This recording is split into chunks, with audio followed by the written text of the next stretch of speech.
Hello and welcome into another edition of 8Sports Nightcap here on the WRIC Now studios, on our Facebook, on our YouTube, and on our website. You're catching us here tonight. We got a special edition of 8Sports Nightcap, an NFL draft preview show.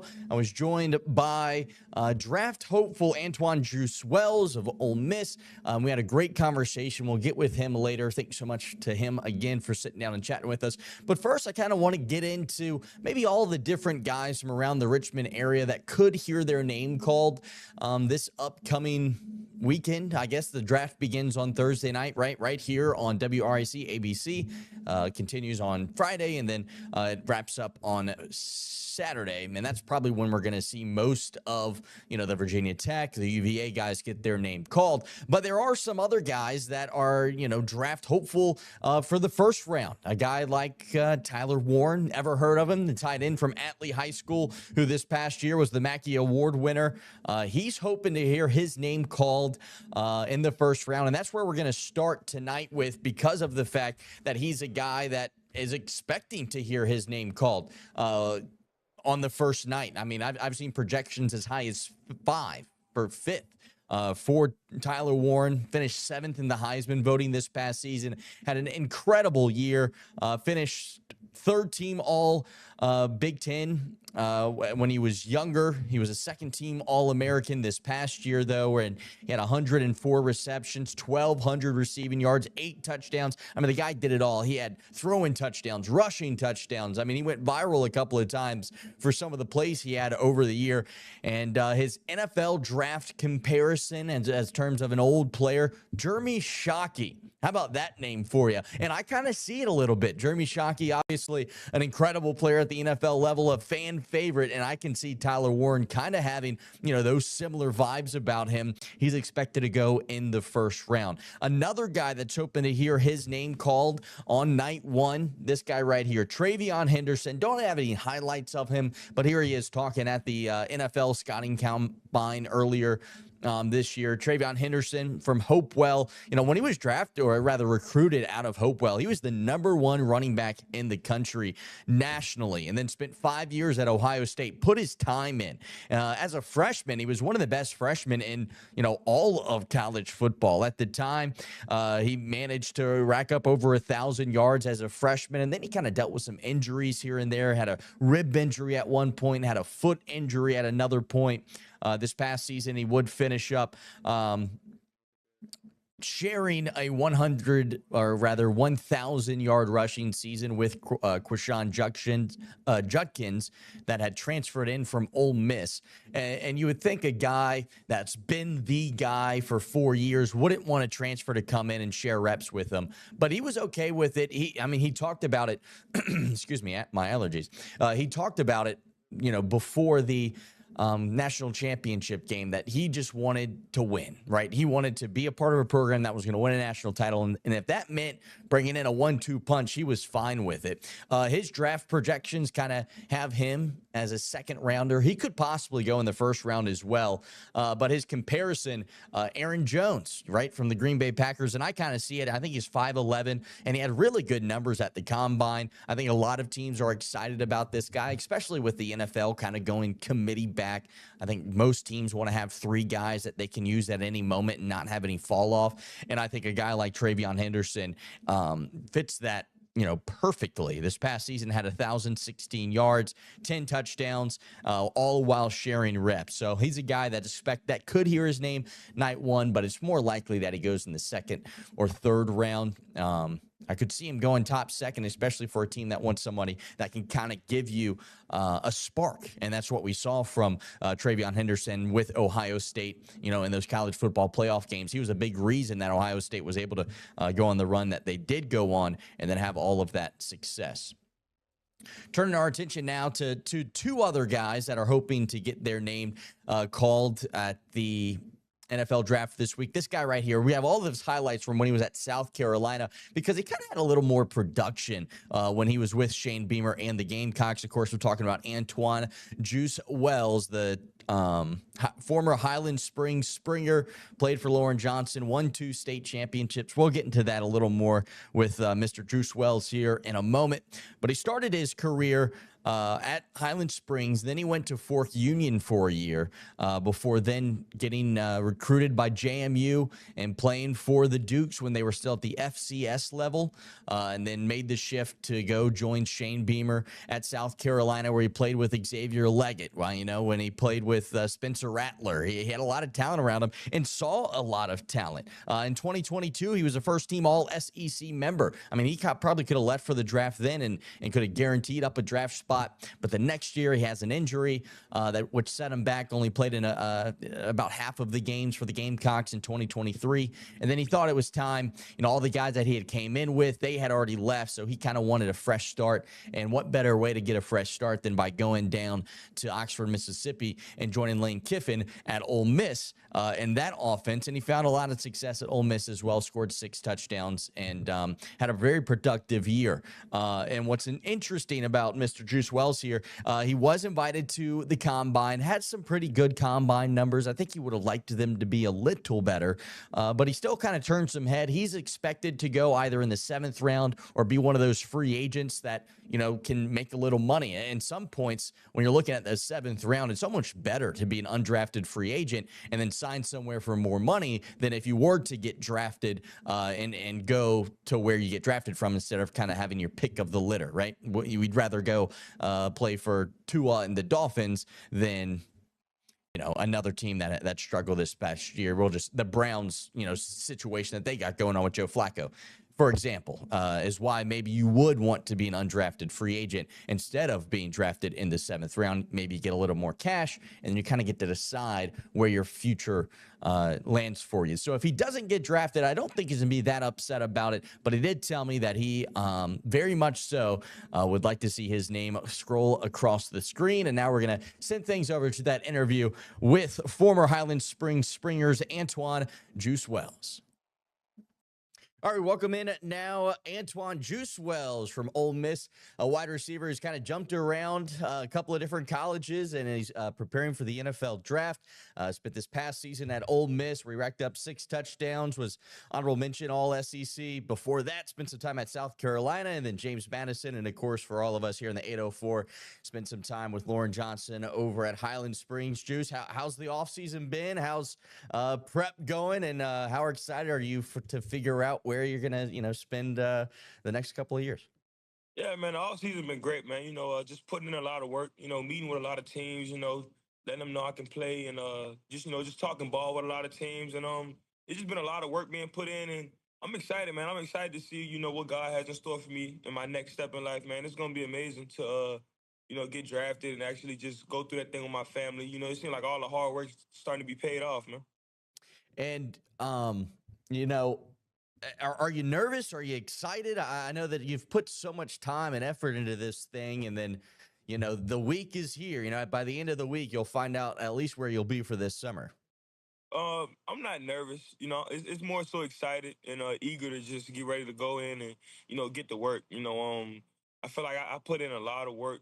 So I'm really confident. In my game, and I just feel like wherever I go, is gonna be a blessing. So I'm really excited, honestly. Looking online, I'm sure you've heard a lot from or either your agent and some coaches. Where are you expecting to go? It looks like maybe late 2nd day, 3rd day, possible priority undrafted free agent. What are those conversations kind of been like, and what are your expectations? Personally, to maybe not get your hopes up too high to then be disappointed. Yeah, I mean, when it comes to things like that, it's really up in the air. Unless you're like a first round guy, you really don't know where you're gonna land at, So with that, I just leave it, in the team and God hands, and I don't really that's why I say I'm not really like, get my emotions too involved with this type of thing. This thing you gotta just lay back and just let everything unfold, and just when that phone call happened, then it's time to go. So I'm not really too involved on where I'm gonna go or anything like that. I'm just gonna make sure I enjoy that time with my family and just sit back and just let things unravel. Just the opportunity to go to the NFL Combine to take things back a couple of months ago. What was that like? I'm sure growing up, obviously you see the clips online and watch it on TV as a kid, and even play maybe Combine games when you were a kid or on Madden, right?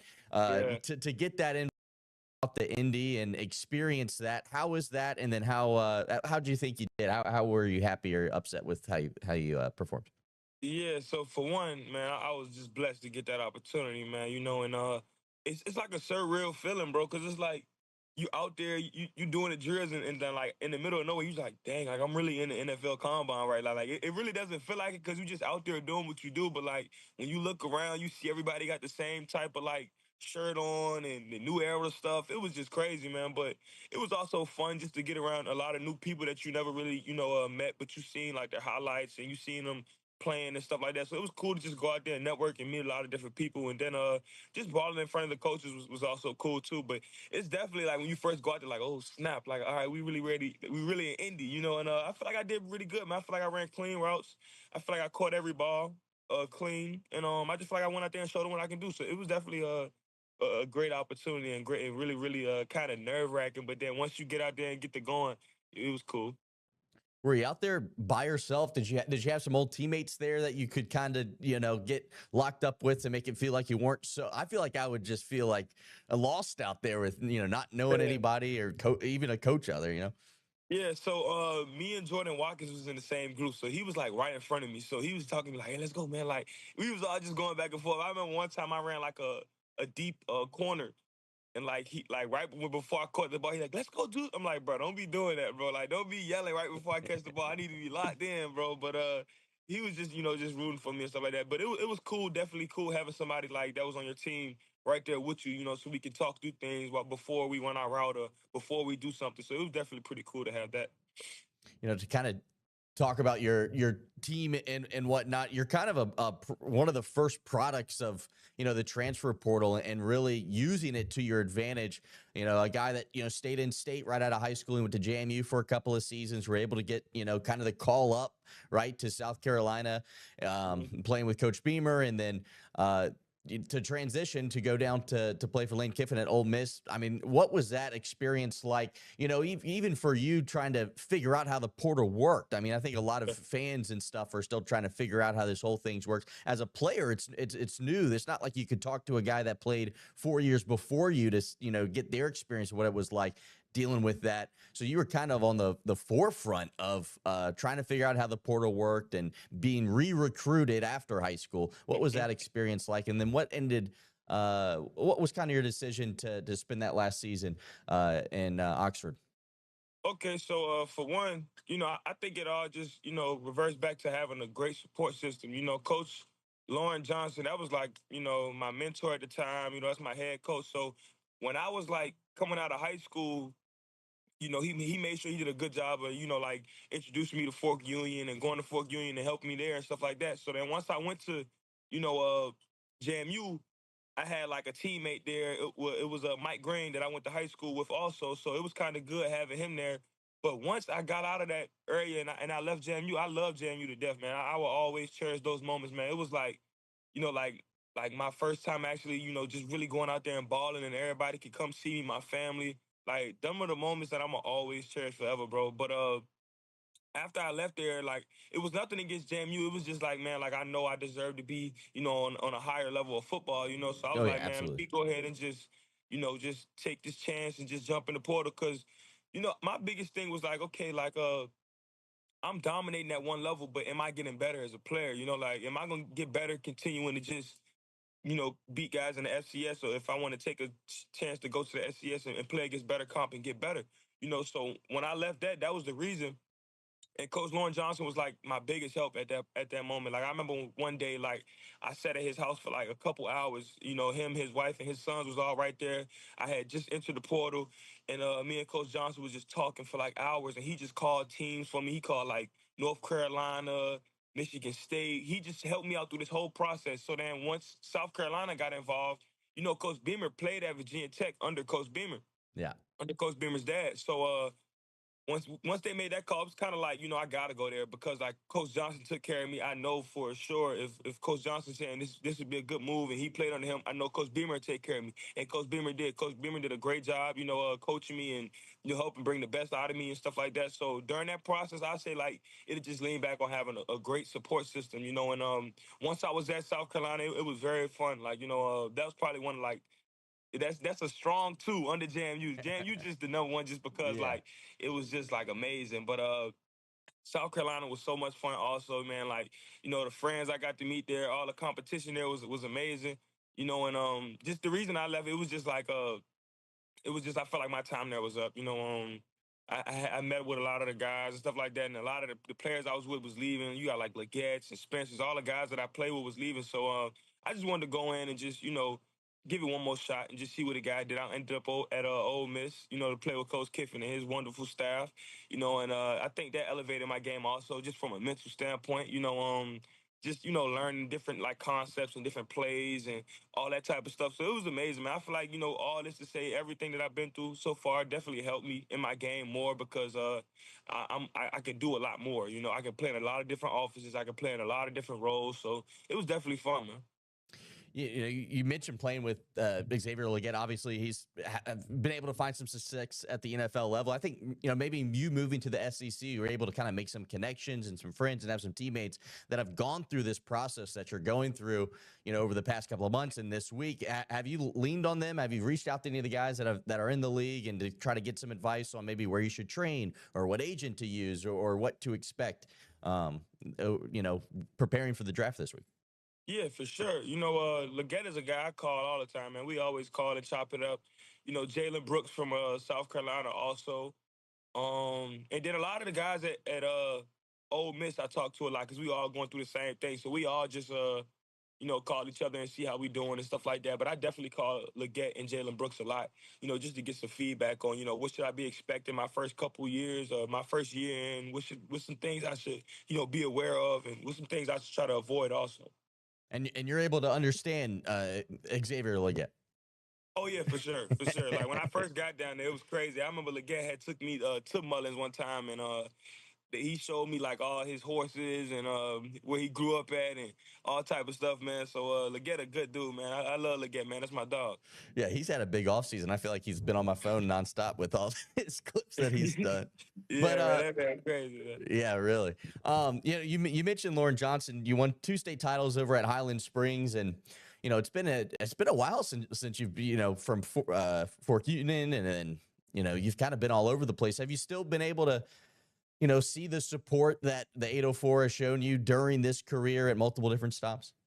Definitely, man. Like I always get texts from like Harry Lee. Coach me and Coach Johnson talk from time to time. But I got some teammates and some of my old homeboys that I still talk to this day. They're like my brothers, and they're coaching now at Highland Springs. And I talk to them every day. So they always remind me how much I'm a factor to them. Even the other day when I came back home. I didn't like take no pictures or anything like that, but I went and talked to like some of the guys at Highland Springs just to let them know how serious this opportunity they have in front of them, to go into college and get NIL money and help out their family, and if you don't take this thing serious, man, you gonna stay in Richmond, So I went up there and I just talked to them guys and explained a lot to them, So I definitely still understand that, and you going back home and being around my family definitely reminds me, that I still have a wonderful support staff coming from Richmond. Yeah, and I have noticed that I've only been here a few weeks, and then when talking with people about guys, what are some guys that are doing well, at the next level that I need to keep an eye on. Your name obviously came up, and reached out, and I appreciate you taking the time to chat today. But I am kind of curious, where you're at right now. You got a poolside house behind you. It looks like you're out in the sun. Where's the off season been for you, and how have the workouts gone? Yeah, I'm in Florida right now. I'm training with my guy Gold Feet, Tevin Allen, and then also my guy Ross. Ross, he's working on the speed and agility and getting me stronger. And Gold Feet, Tevin Allen, he's a well-known guy. With the off-season training, he helping me a lot out with my routes and stuff like that. So I had to come out here get some good weather. And just stay focused and grind, man. Yeah, that's great. Yeah, here's one last question for you. I'm kind of curious about, obviously, did you have a favorite NFL team growing up? Yeah, man.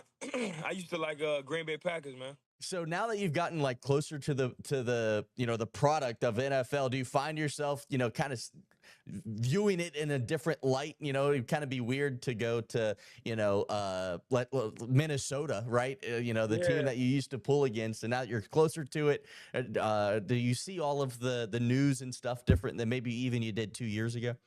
Definitely, my team definitely changed. I don't have no favorite team now. It's whoever likes me. So that was a big thing too. But it definitely is a little crazy. You just like, dang, like it's really here. It's just amazing, man. It's surreal. I was just sitting down last night, just thinking about it and just prayed about it. Man, I was just like, man, like, it's just a blessing to be in this opportunity because a lot of people don't get this opportunity, man. So I just want to make sure I take, advantage of every opportunity I got and just really take it all in once it goes down. And earlier you mentioned something I think was great, that the way it's going to play out's the way it's going to play out. But Hmm. how special would it be to get drafted instead of go the priority undrafted free agent route, to have that your name called? Would that mean something that much more special, or maybe for you it's just get to the next place and put my head down and grind? Now I feel like being drafted is definitely very special to me. Because like I said, like just the story and everything I've been through when it comes to Fort Union, JMU, South Carolina, Ole Miss, like a lot of work has been put in, man, and like I just feel like that'll be the cherry on top, but if it doesn't go that way, you know, I mean I'll be cool with that too because that'll just put another chip on my shoulder, but I definitely want to be able to hear my name called and see it go across the screen and get that phone call from my family, man. It'll be a special moment. I'm bringing like all my nephews out, some of my homeboys, little brothers, and stuff like that. Just because I feel like as a kid, you want to, if you want to chase a dream or something like that, you gotta see somebody else do it, and get that visualization of somebody else doing it. And I think that'll definitely, help them and spark something new in them, So I definitely want to be able to, get drafted for sure. All right, well, we're definitely pulling for you. We'll have the latest from Juice Wells. If he gets drafted, be sure to tune into 8 News. We'll have your coverage. Juice, I really want to thank you so much for taking the time to chat with us today, and good luck this week. Thank you, man. Appreciate it. Cool. Thanks, man. So again, a big thank you to Juice Wells for taking the time to chat with us. Great conversation with him. Thanks so much to him for stopping by to chat a little about his process, right? Of going and finding a trainer, down in Florida, trying to get those reps in and be in the right situation. And sounds like he's got his whole family coming for the draft party as well. So I'm looking forward to hopefully hearing his name called on Saturday. But if he doesn't, I don't think it's the end of the world in terms of his prospects. He's going to be a guy that a lot of teams are going to be reaching out to if he does not hear his name called in the NFL draft. Another guy that might not hear their name called, but could possibly, is Virginia's Chris Tyree from Thomas Dale High School. He's our fourth and final guy from the Richmond area that has a chance to hear his name called. Wasn't invited to the combine, but if he would have been, I think he would have flown up the draft boards because he has an incredible pro day. He's in the 99th percentile for his 40 time. He ran a 4.29 at UVA and also was off the charts for his vertical as well. I mean, the guy's an absolute athlete. He spent some time at Notre Dame as a running back, and then he transferred to Virginia and had some pretty successful final season with Tony Elliott over there in Charlottesville. Over his career, he's got 3,200 all-purpose yards, and I think he's a guy that could see his name called in that 7th round as well. And I kind of just want to go through some of the other names that we could hear. Don't have any more video for anybody, but Richmond's Jeremiah Grant is a name to keep an eye out for. He was electric for the Spiders this past season, led all of FCS in tackles for loss or sacks, one or the other, or combine the two, whatever it is, and was just a force to be reckoned with over at Richmond. He's kind of our last area connection. Some of the other guys to keep an eye out for, obviously, Jada Byers is hoping to hear his name called out of Virginia Union. Leads Virginia Union all-time in rushing yards. Broke that record this past season. Was incredible. Got invited to the HBCU Combine. Played in the HBU Senior Bowl. And kind of turned some heads there as well. I think he's a guy that could get picked up by a team as an undrafted free agent. And if not, I could totally see him being one of those guys that gets picked up to play in the UFL and then maybe turn some heads there and then progress your way into the NFL. As for James Madison, Jacob Dobbs, the linebackers, kind of their only hope to try to get somebody drafted this year. Quentin Cooley at running back for Liberty is a name that's hoping to make some noise for the Flames. William & Mary's Charles Grant, he's probably going to get drafted in the 3rd round. He's an offensive tackle out of Churchland. Had an incredible year this past year for the Tribe. And then for UVA, Jonas Sanker joins, of course, our friend Chris Tyree as the other UVA guy, hoping to hear his name called. And I think Jonas Sanker will probably go in the 3rd or 4th round, as well as Chico Bennett Jr. He's a guy, probably an undrafted free agent guy, but a guy that has been showing up on some of the draft boards. Finally, we haven't talked about Virginia Tech. They have a handful of guys. I mean, a lot of talent last year on Virginia Tech's roster. Still confusing that they only finished the year 6-7. Bashal Tootin, the running back, he's expected to go in round 3. Dorian Strong's the 2nd/3rd round guy.